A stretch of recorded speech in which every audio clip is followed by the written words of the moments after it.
Bon, je m'appelle Franck P, je suis belge et je dessine depuis 40 ans. Ça a pu se voir à l'expo qu'il y a eu au Centre belge à bande dessinée. C'était en mars dernier, pendant 6 mois. Rétrospectif avec tout mon boulot, c'est-à-dire depuis Saint-Luc, il y a eu L'Élan, il y a eu Broussailles, il y a eu Zo, il y a eu maintenant Spirou et Fantasio. Mais je fais aussi de la sculpture, de la scénographie, je travaille pour le dessin animé. Je vais arrêter là parce qu'il y a beaucoup de trucs qui vont dans tous les sens. J'ai pas envie de raconter l'histoire parce qu'elle est assez complexe et justement c'est une histoire où on prend la main du lecteur et où on le mène dans des zones où il ne s'attend pas à aller.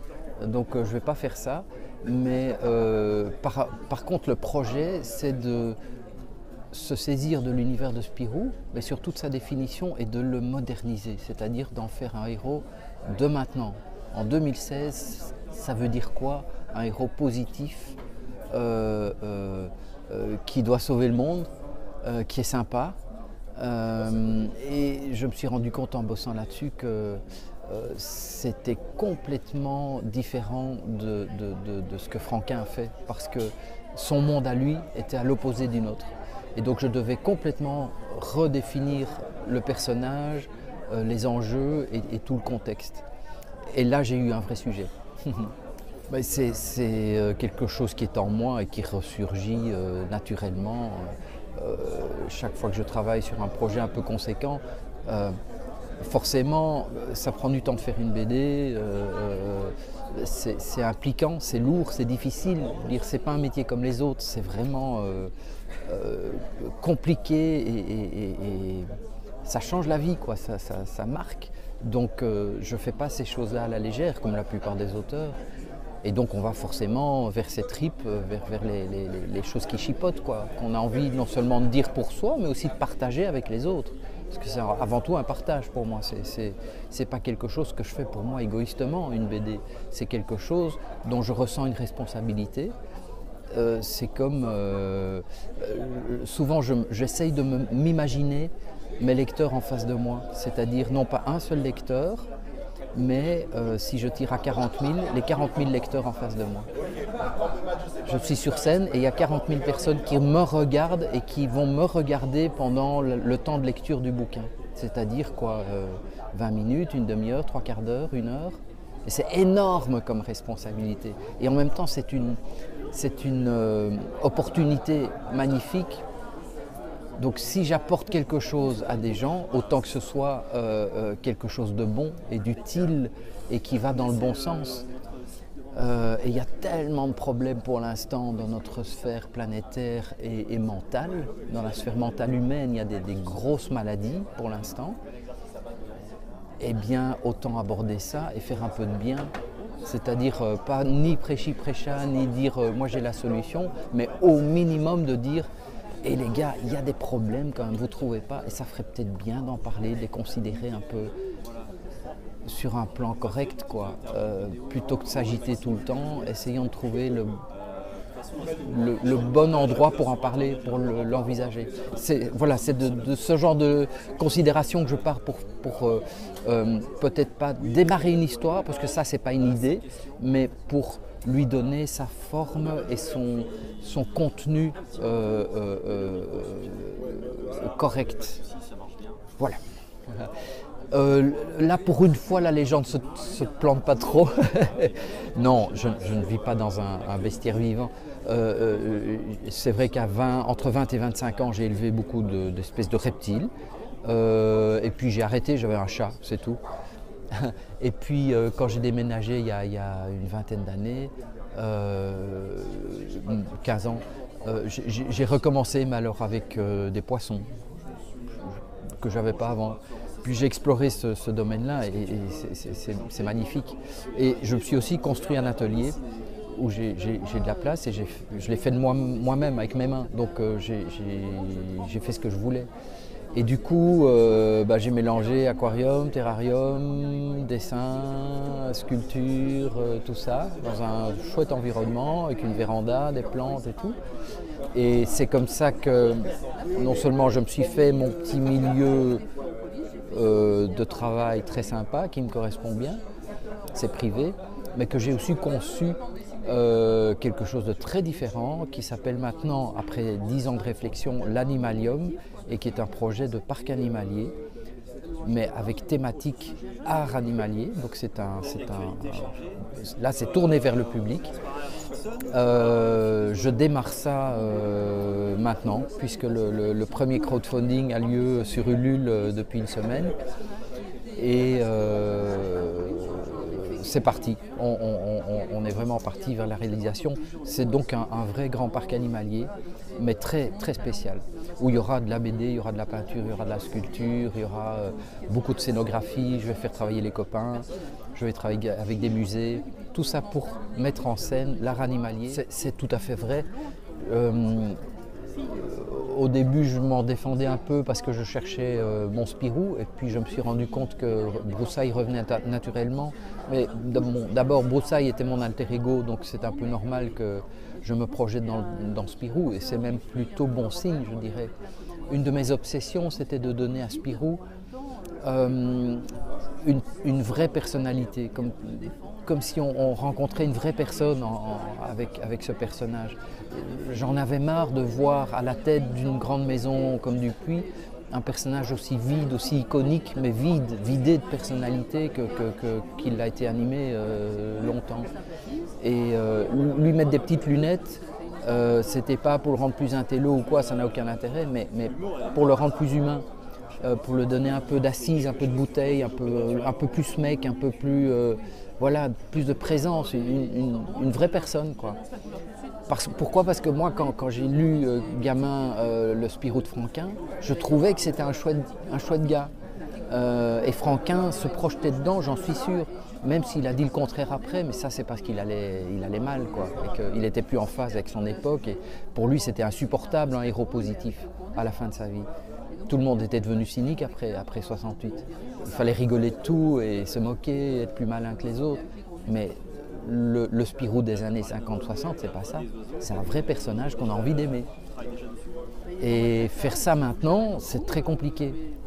Mais c'était mon challenge, quoi. Les rêves sont très intéressants dans une histoire parce qu'ils vont donner tout à coup une ouverture vers une dimension autre de l'histoire. Ils vont amener le lecteur à considérer le niveau inconscient d'une manière acceptable, je veux dire, puisque tout le monde rêve, tout le monde sait que quand on dort, on passe dans un autre état, la conscience, le mental s'arrête, enfin plus ou moins, et c'est l'inconscient qui prend le dessus et qui s'exprime. Et dans une histoire, c'est très utile, puisqu'alors on peut mettre le sous-texte un peu en valeur et faire rebondir l'histoire plus loin. Et dire au lecteur aussi, considérez ce niveau-là aussi chez vous. Vous lisez une histoire qui est en surface, mais il y a aussi une profondeur dans cette histoire. Mais c'était un projet que j'avais envie de faire depuis très longtemps, et puis à un moment je me suis senti prêt tout simplement. J'ai écrit un scénario que je ne trouvais pas assez bon. Et donc j'ai demandé à Zidrou de le corriger, de mettre aussi évidemment toute sa personnalité dedans.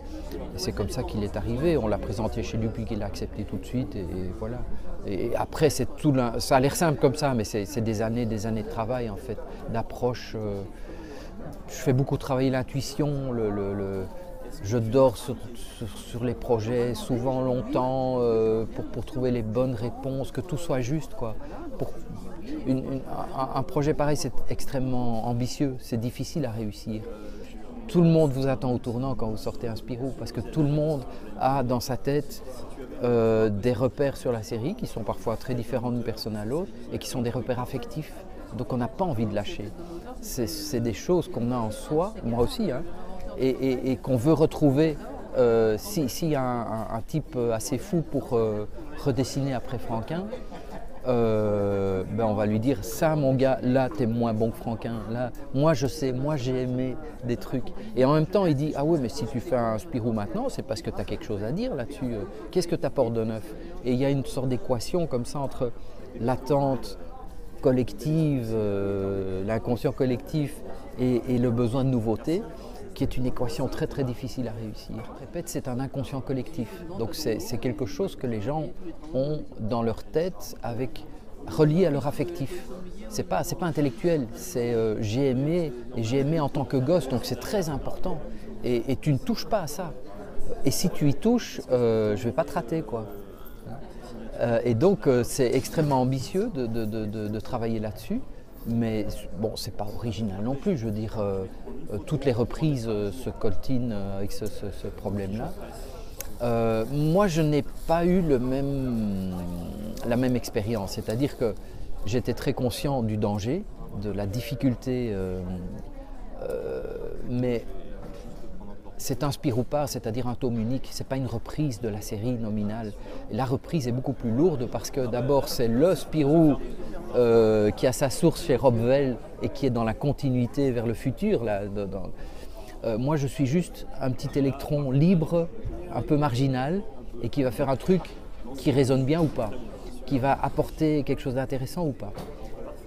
Sauf que moi quand même quand j'ai travaillé là-dessus, j'avais effectivement envie de donner ma représentation du héros personnel, mais je n'ai pas pu m'empêcher de le travailler pour que ce soit mon Spirou idéal d'une manière absolue. Et c'est pour ça que je l'ai modernisé. J'avais vraiment besoin d'avoir un Spirou auquel je crois et que j'ai envie d'aimer maintenant, qui soit un héros de maintenant. Je trouve que c'est absurde d'avoir un personnage qui représente une maison ou un journal qui soit ancré dans la nostalgie. C'est pas juste quelque part, c'est un enterrement de première classe de tout le bazar. Il faut qu'il soit de nouveau vivant et qu'il soit en accord avec les valeurs, avec ce qui se passe dans le monde, en réaction ou en accord. Enfin, il doit représenter quelque chose, une énergie. Le mot énergie dans Spirou est extrêmement important. Franquin, il insufflait de l'énergie tout le temps dans ses bouquins, et c'est pas pour rien, il le savait bien parce qu'il paraissait chaque semaine dans Spirou pendant des années, et donc il savait que le lecteur est quelqu'un qui est en recherche d'énergie constamment. L'être humain est un prédateur d'énergie tout le temps. On en dépense énormément et on en cherche tout le temps. Et donc les trucs grand public qui ont du succès sont des projets qui apportent énormément d'énergie aux gens. Alors je sais très bien ce que j'ai envie de répondre, mais je ne peux pas répondre parce que c'est une question qu'un éditeur doit me poser. Et répondre à ça en interview n'est pas juste pour l'instant. Mon Spirou vient de sortir il y a 15 jours, la question est très bonne, mais je ne peux pas y répondre. Alors j'ai un gros projet de reprise d'un personnage très connu chez Dupuis, avec Zidrou au scénario. Je commence à le dessiner en janvier, et comme on met tous les projecteurs sur Spirou pour l'instant, on ne parle pas encore du projet suivant, mais c'est un gros truc. Rodin, Auguste Rodin, c'est mon maître. C'est mon maître depuis toujours et qui continue à l'être parce que j'ai trouvé en lui la plus grande force créatrice que j'ai jamais trouvée chez un artiste. Il a quelque chose de solaire, de jupitérien, de généreux. Il avait un talent extraordinaire et une approche qui me correspond vraiment. De la chose artistique, de l'engagement artistique. C'est lui qui m'a donné l'envie de faire ce métier et qui m'a donné les repères pour me positionner par rapport à mes besoins, à ma vie et au public. Et on revient à ce mot responsabilité. Je crois qu'il y a une vraie responsabilité d'être un artiste. C'était clair au début du XXe. Ce n'est plus du tout maintenant, parce qu'on mélange tout et on croit que tout est du commerce et que la seule valeur au monde, c'est la valeur marchande ou la valeur, la financiarisation, quoi. Y compris des émotions, tout, y compris de la spiritualité, tout est vu sous l'emprise de la finance. Et donc on n'a plus de repères. Et pourtant, l'homme n'a pas changé. Je veux dire, nous sommes toujours avec de multiples facettes et nous naissons un moment, nous mourons un autre moment, et entre les deux, il y a un parcours, forcément. Mais c'est pas juste avoir son bac, son permis de conduire et faire des mômes. c'est beaucoup, beaucoup plus important que ça. Mais ça, pour l'instant, apparemment, tout le monde l'oublie. Et c'est notamment aux artistes, mais écrivains, cinéastes et tout, de rappeler sans arrêt que nous sommes pauvres humains, des êtres exceptionnels et qui avons une dimension cosmique qu'il ne faut surtout pas oublier. Et plus on accédera à cette dimension, moins on fera de conneries en tant qu'espèce, quoi. Et maintenant, c'est devenu un moment très aigu. Je reviens au projet de Spirou. Si on parle de planète et de beauté, c'est parce qu'il y a une vraie crise hyper tendue sur l'espèce humaine pour l'instant. Mais il y a des lecteurs qui me disent « Oh, votre Spirou, il est triste, il y a des problèmes, on voit des gendarmes et des pauvres gens dans la rue, c'est pas Spirou. Et puis l'atomium, elle a perdu une boule, oh, c'est triste. Et puis il y a des animaux qui meurent. » Et puis je dis « Mais dans quel monde vivez-vous ?» Moi, je dessine une BD de maintenant, quoi. Je me retiens à fond pour pas traiter mieux tout ce qui nous entoure, pour que ça reste quand même quelque chose de très agréable à lire. Et là, Zidrou a fait un travail formidable sur la fluidité de l'histoire, pour que ça ne paraisse justement pas quelque chose de l'ordre d'un pensum, quoi.